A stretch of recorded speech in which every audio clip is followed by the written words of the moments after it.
क्या बताएंगे, आज आंदोलन यहाँ किया गया है विद्यार्थियों के स्कॉलरशिप को लेकर? यहाँ काफ़ी तादाद में बहुत सारे विद्यार्थी आए हुए हैं और विद्यार्थी चाहे किसी भी मजहब का हो, चाहे वो मुस्लिम समुदाय से हो या दलित समुदाय से हो या किसी भी जाति प्रदान का हो, तो वो उसका वो अधिकार है कि वो स्कॉलरशिप का हकदार है।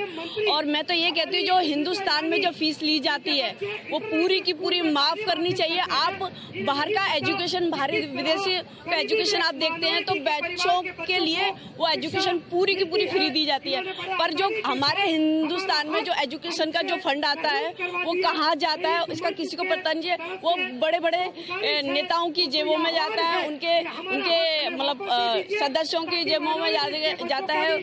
और ये जो अधिकार है सिर्फ अधिकार, बच्चों का जो अधिकार है वो उन्हें देना चाहिए और हिंदुस्तान का पूरा फंड और पूरी एजुकेशन फ्री होनी चाहिए। दलवाई साहब जो पूर्व सांसद है, इनके नेतृत्व में एक बहुत बड़ा आंदोलन आजाद मैदान में होने जा रहा है और लाखों की तादाद में लोग पूरे महाराष्ट्र से कोने कोने खेड़े गांव से यहाँ पे आएंगे और ये आंदोलन बहुत बड़ा आंदोलन होगा। सरकार इस तरह से काम ना ले, जितना हो सके उनका अधिकार देने का काम करे। सबका अधिकार है और राइट टू एजुकेशन जो कहा गया है मानव अधिकार के अंदर, वो राइट टू एजुकेशन गरीबों को क्यों नहीं मिला जा रहा है? कौन सा ये अपने जेब से खर्चा दे रही है? ये लोगों के टैक्स के पैसे से ही उनकी मदद कर रहे हैं, मगर ये नाइंसाफी हो रही है, उसको रोकना चाहिए।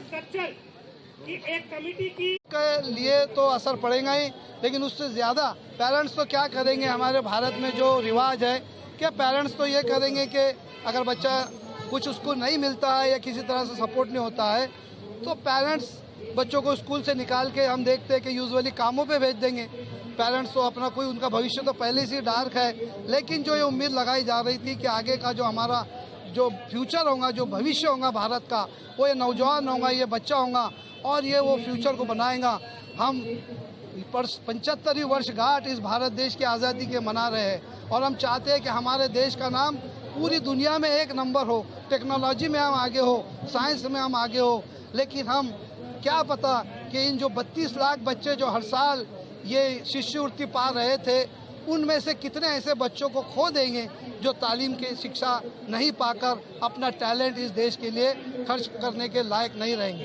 सरकार से क्या मांगे रहेंगी और अगर आप लोग की मांगे पूरी नहीं हुई तो आगे का आप लोग की रणनीति क्या रहेगी? सरकार से तो सबसे पहले ये मांगे रहेंगी कि ये जो निर्णय 18 दिसंबर को उन्होंने बहुत ही अचानक तरीके से, और देखते हैं कि जब से ये सरकार आई है कई डिसीजन रातों रात अचानक ही होते हैं, किसी को कॉन्फिडेंस में नहीं, विश्वास में नहीं लिया जाता। तो सबसे बड़ी मांग तो ये है कि ये जो शिष्यवृत्ति है फिर से बहाल की जाए।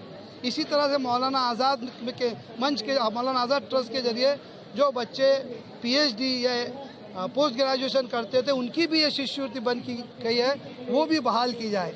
अगर सरकार, हम इसको धीरे धीरे, आज ये एक सिंबॉलिक मोर्चा था, हमने भी नहीं सोचा था कि लेकिन आप लोगों में से इतना मीडिया इसको कवरेज करेगा और शहर से इतने लोग इसमें शामिल होंगे।